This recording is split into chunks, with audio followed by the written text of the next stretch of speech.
Eight first very nice good morning to all of you. So कल बेटा हम लोगों ने ब्रोंस्टेड एसिड बेस थ्योरी पढ़ा और उसके डीमेरिट्स पढ़ी। आज बहुत इंपॉर्टेंट टॉपिक पढ़ने जा रहे हैं एम्फीप्रोटिक स्पीसीज। एम्फी का मतलब है एम्फीबियन। जैसे एम्फीबियंस एम्फी यहाँ पे वर्ड, जैसे एम्फीबियन में एम्फी वर्ड आता है, जैसे फ्रॉग पानी में भी रह सकता है और धरती पर भी चल सकता है, उसी तरह से एम्फी मतलब एम्फीप्रोटिक, प्रोटिक मतलब प्रोटोन, ठीक है ना, और एम्फी मतलब दोनों, यानी ऐसी केमिकल स्पीसीज जो प्रोटॉन को दे भी सके और प्रोटॉन को ले भी सके, यानी उस तरह की chemical species, those type of chemical species which can donate as well as accept H positive ions are called amphiprotic species. ऐसी केमिकल स्पीसीज जो एच पॉजिटिव डोनेट भी कर सके और एच पॉजिटिव एक्सेप्ट भी कर सके, उसे हम क्या बोलते हैं? Amphiprotic species. For example H2SO4 जब एक H पॉजिटिव देगा तो उसके पास क्या बचा? एक H पॉजिटिव लॉस करने के बाद HSO4 माइनस, ठीक है ना। अब ये HSO4 माइनस से अगर मैं एक हाइड्रोजन को निकाल दूं यहाँ से H पॉजिटिव को, तो मेरे पास कितना बच गया? SO4 2 minus. और अगर मैं इसमें एक H पॉजिटिव जोड़ दूं तो क्या बन जाएगा? H2SO4। यानी H2SO4 में HSO4 माइनस एक ऐसी केमिकल स्पीसीज है जो H पॉजिटिव को लॉस भी कर सकती है और H पॉजिटिव को एक्सेप्ट भी कर सकती है, डोनेट भी कर सकती है और एक्सेप्ट भी कर सकती है। तो उस स्पीसीज़ को हम क्या बोलते हैं? Amphiprotic species. इसलिए HSO4 माइनस यहाँ पर एक एम्फीप्रोटिक स्पीसीज़ है। सेकेंड एग्जाम्पल ले लीजिए H2CO3, ठीक है ना। तो H2CO3 से एक H पॉजिटिव लॉस करने के बाद क्या बचा मेरे पास? HCO3 minus. तो HCO3 माइनस से जब आप एक प्रोटॉन को लॉस करोगे तो आपके पास क्या बनेगा? कार्बोनेट एनायन CO3 2 माइनस। But when it take or we add over here one proton, then what is formed over here? H2CO3. So this species HCO3 minus can lose the proton and can also accept the proton over here.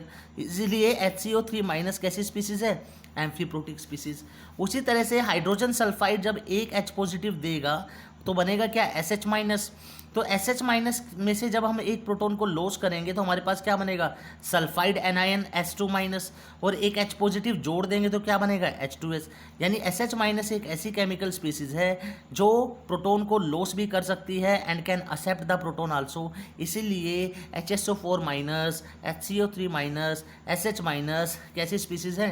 Amphiprotic species है। अगर competition में somebody ask which one is the amphiprotic species, तो आपको क्या करना है? वहाँ से एक प्रोटॉन निकाल के देखिए और एक प्रोटॉन वहाँ पे ऐड करके देखिए आप, और देखना कि वो जो केमिकल स्पीसीज वहाँ पे बनेगी क्या वो एग्जिस्ट करती है केमिस्ट्री के अंदर। अगर वो एग्जिस्ट करती है तो it means that is the amphiprotic species.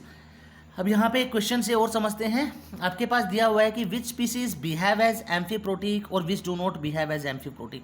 आपके पास दिया हुआ है H2PO4 minus, HPO3 2 minus, H2PO2 minus. ये तीनों एम्फीप्रोटिक स्पीसीज है या नहीं? तो मुझे करना क्या पड़ेगा? उसी तरह से एक प्रोटॉन जोड़ के देखूंगा और एक प्रोटॉन ऐड करके देखूंगा। एक्चुअली में ये तीनों की तीनों जो केमिकल स्पीसीज हैं वो बनी किन से हैं? H3PO4, H3PO3 और H3PO2। और हम पढ़ चुके हैं इन तीनों के स्ट्रक्चर।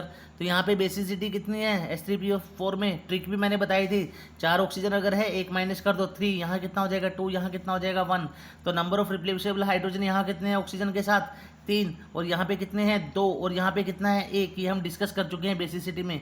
नॉन रिप्लेसेबल हाइड्रोजन जो डायरेक्टली फास्फोरस के साथ जुड़ा होगा, यहाँ पे 0, यहाँ पे 1 ही है 1, और यहाँ पे 2 हाइड्रोजन है 2। तो अब देखो H3PO4 जब एक H पॉजिटिव देगा तो क्या बनेगा? H2PO4 2 माइनस, ठीक है ना। अब H2PO4 जो मेरे पास यहाँ पे है H2PO4, सॉरी यहाँ पे एक H पॉजिटिव जाएगा तो H2PO4 माइनस, एक माइनस चार्ज आएगा, ठीक है। तो सेकंड स्टेप में जब H2PO4 माइनस से एक H पॉजिटिव और लॉस होगा तो मेरे पास HPO4 जो बचेगा उसके ऊपर एक चार्ज और बढ़ जाएगा, नेगेटिव 2 माइनस हो जाएगा, ठीक है ना। तो आप क्या देख रहे हो? ये जो H2PO4 माइनस है, यहाँ से मैं H पॉजिटिव को लॉस भी कर सकता हूँ, लेकिन जब मैं इसमें H पॉजिटिव जोड़ूंगा तो वापस क्या बन जाएगा? H3PO4। लेकिन अगर इस HPO4 2 माइनस में से मैं H पॉजिटिव लॉस करूँ तो मेरे पास क्या बना, PO4 3 माइनस, और इसमें H पॉजिटिव जोड़ दूँ तो मेरे पास क्या बनेगा, H2PO4 माइनस। तो उसने क्वेश्चन में पूछा है कि H2PO4 माइनस क्या एम्फीप्रोटिक स्पीसीज है? बिल्कुल है, क्योंकि यहाँ से मैं H पॉजिटिव को लॉस भी कर सकता हूँ एंड आई कैन यहाँ पे H पॉजिटिव को मैं ऐड भी कर सकता हूँ, इसलिए मैं कह सकता हूँ कि H2PO4 minus is an amphiprotic species.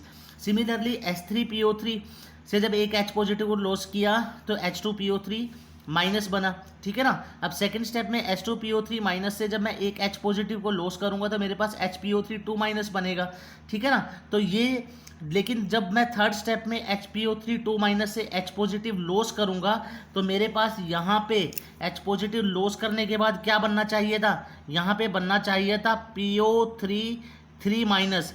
लेकिन इस तरह की कोई स्पीसीज क्या है, एग्जिस्ट करती ही नहीं केमिस्ट्री के अंदर, स्टेबल ही नहीं होगी, तो ये तो बनेगा ही नहीं। यानी HPO3 2 माइनस से हम H पॉजिटिव लॉस नहीं कर सकते।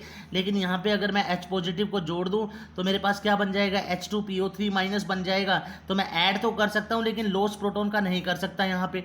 इसलिए मैं क्या कह सकता हूँ कि जो क्वेश्चन में आपसे पूछा गया है, क्या HPO3 2 माइनस एक एम्फीप्रोटिक स्पीसीज है? नहीं, एम्फीप्रोटिक स्पीसीज नहीं है, क्योंकि मैं यहाँ पे ऐड तो कर सकता हूँ प्रोटॉन को लेकिन लॉस नहीं कर सकता।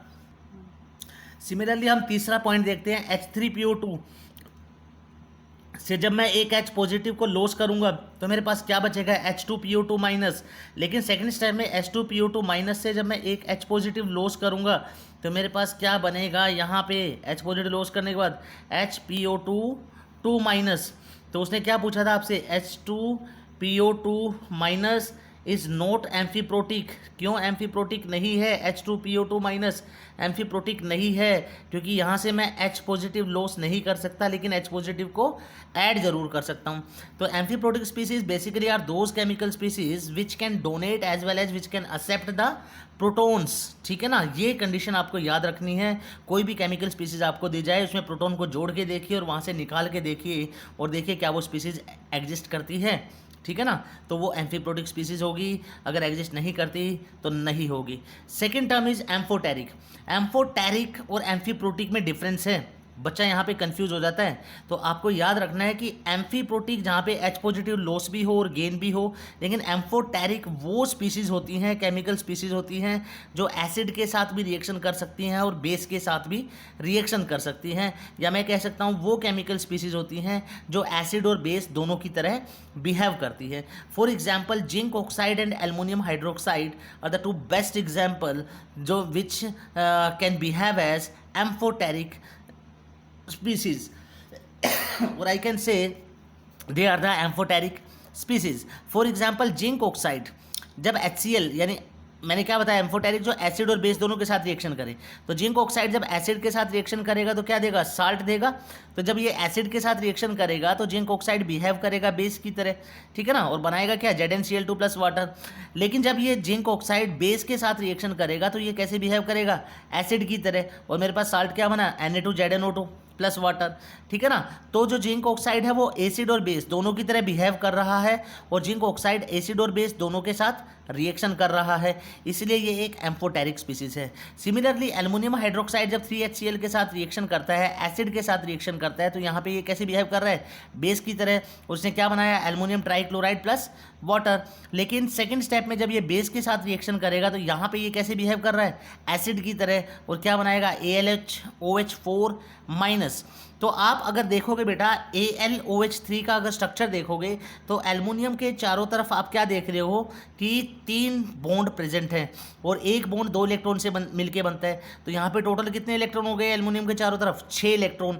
यानी इसको अपना ऑक्टेट कंप्लीट करने के लिए अभी भी 2 इलेक्ट्रॉन चाहिए, ठीक है ना। इसलिए ये क्या करता है, OH माइनस को अपने साथ जोड़ लेता है और अपना ऑक्टेट क्या कर लेता है, कंप्लीट कर लेता है, अपने चारों तरफ 8 इलेक्ट्रॉन बना लेता है, ठीक है ना। इसीलिए यहाँ पे इस तरह का कंपाउंड यहाँ पे ये जो है बन रहा है। उसके बाद आपको इंपॉर्टेंट पॉइंट्स याद रखने हैं कि ऑल एम्फीप्रोटिक स्पीसीज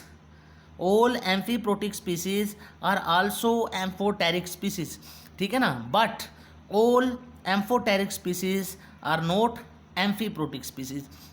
बड़ी इंपॉर्टेंट स्टेटमेंट है, आपको पता होना चाहिए कि एम्फीप्रोटिक स्पीसीज जो है वो एम्फोटेरिक तो हैं, लेकिन एम्फोटेरिक स्पीसीज एम्फीप्रोटिक नहीं होगी। और एम्फोटेरिक में हमने एग्जांपल पढ़े अभी भी ऊपर, जिंक ऑक्साइड और एल्युमिनियम हाइड्रोक्साइड, ये दोनों स्पीसीज कैसी हैं हमारी, एम्फोटेरिक है। जो एल्युमिनियम हाइड्रोक्साइड है, it can not donate H positive ion, ये एच पॉजिटिव आयन तो दे नहीं सकता, जब दे नहीं सकता तो ये एसिड की तरह बिहेव नहीं करेगा। और ये क्या नहीं कर रहा, it can not accept H positive also. तो इसलिए मैं कह सकता हूँ कि जो एल्युमिनियम हाइड्रोक्साइड है is amphoteric but not amphiprotic. याद रखना है कि ये जो एल्युमिनियम हाइड्रोक्साइड है ये क्या है, एम्फोटेरिक तो है क्योंकि ये एसिड और बेस दोनों के साथ रिएक्शन कर सकता है, लेकिन ये ना तो एच पॉजिटिव दे सकता है ना एच पॉजिटिव ले सकता है, इसलिए ये एम्फीप्रोटिक स्पीसीज नहीं है। बहुत अच्छा एग्जाम्पल दिया हुआ है यहाँ पे, तो आप लोगों को बेटा बड़े अच्छे से आना चाहिए कि एम्फीप्रोटिक स्पीसीज क्या होती है, एम्फोटेरिक स्पीसीज क्या होती है, ठीक है ना। उनके एग्जाम्पल्स जो मैंने बड़े अच्छे से कराए, तो वीडियो लेक्चर थोड़ा बड़ा हो जाएगा, इसलिए मैं लुईस एसिड थ्योरी नहीं करवा रहा, इसको यहीं पे रोक रहा हूँ अभी, ठीक है ना। कल हम लोग डिस्कस करेंगे लुईस एसिड और लुईस बेस थ्योरी क्या होती है। ओके बेटा, थैंक यू।